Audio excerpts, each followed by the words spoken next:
Praise the lord. ಪ್ರಿಯ ದೇವರ ಮಕ್ಕಳೇ, ಈ ಸುಂದರ ಸಮಯದಲ್ಲಿ ಈ ಒಂದು ರಾತ್ರಿಯ ಕ್ಷಾಮದಲ್ಲಿ ದೇವರು ಈ ರೀತಿಯಾಗಿ ವಾಕ್ಯ ಬರೆಯಲ್ಪಟ್ಟಿದ್ದಾನೆ. ಈ ಒಂದು ವಾಕ್ಯವನ್ನು ನಾವು ನಿಮ್ಮ ಮಧ್ಯದಲ್ಲಿ ನಮ್ಮ ಮಧ್ಯದಲ್ಲಿ ದೇವರಿಗೆ ವಾಕ್ಯ ಕೊಟ್ಟಿದ್ದಾನೆ, ನಾವು ಹಂಚಿಕೊಳ್ಳೋಣ. ದೇವರ ವಾಕ್ಯ ಹೇಳುತ್ತದೆ ಸ್ಪಷ್ಟವಾಗಿ, ಅಪೊಸ್ತಲ ಕಾರ್ಯಗಳು 2ನೇ ಅಧ್ಯಾಯ 38ನೇ ವಾಕ್ಯ ಈ ರೀತಿಯಾಗಿ ಹೇಳುತ್ತದೆ. ಪ್ರಿಯ ದೇವರ ಮಕ್ಕಳೇ, ಯೇಸು ಕ್ರಿಸ್ತನ ಹೆಸರಿನ ಮೇಲೆ ದೀಕ್ಷಾಸ್ನಾನ ಮಾಡಿಸಿಕೊಳ್ಳಿರಿ, ಆಗ ನೀವು ಪವಿತ್ರಾತ್ಮ ಧನವನ್ನು ಹೊಂದಿದ್ದೀರಿ ಅಂತ ವಾಕ್ಯ ಹೇಳ್ತಿದ್ದಾರೆ.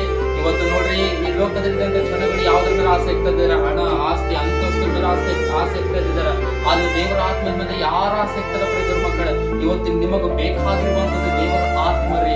ಆತ್ಮ, ಪವಿತ್ರ ಆತ್ಮ ಬೇಕು. ಇವತ್ತು ನಿಮಗೆ ಬೇರೆ ಆತ್ಮ ಅಲ್ಲ, ಇವತ್ತು ನಿಮಗೆ ಹೇಳಿತನ ಆತ್ಮ ಅಲ್ಲ, ಪರಿಶುದ್ಧಾತ್ಮ ಬೇಕು. ಪ್ರಿಯ ಮಕ್ಕಳ, ಆ ಪರಿಶುದ್ಧಾತ್ಮ ಹೊಂದಿಕೊಳ್ಳುವವರಾಗಿರ್ಬೇಕು. ನಾವೆಲ್ಲರೂ ಸಂಪೂರ್ಣವಾಗಿ ನಾವು ಒಳ್ಳೆ ರೀತಿಯಿಂದ ಯೇಸು ಕ್ರಿಸ್ತನ ಮಕ್ಕಳಾಗಿ, ಯೇಸು ಕ್ರಿಸ್ತ ನಮಗೆ ಆರಿಸಿಕೊಂಡಿದ್ದಂತೆ ನಾವು ದೀಕ್ಷಾಸ್ನಾನ ತೆಗೆದುಕೊಂಡು ಆತ್ಮನ ಮುಂದೆ ನಾವು ಮಾಡತನಕ್ಕೆ ಪ್ರಾರ್ಥನೆ ಮಾಡಿಕೊಂಡು ದೀಕ್ಷಾಸ್ನಾನ ತೆಗೆದುಕೊಳ್ಳೋಣ. ಆತನ ಆತ್ಮನ ಮುಂದೆ ಇಳಿದು ಬರುವಂತದಾಗಿದೆ.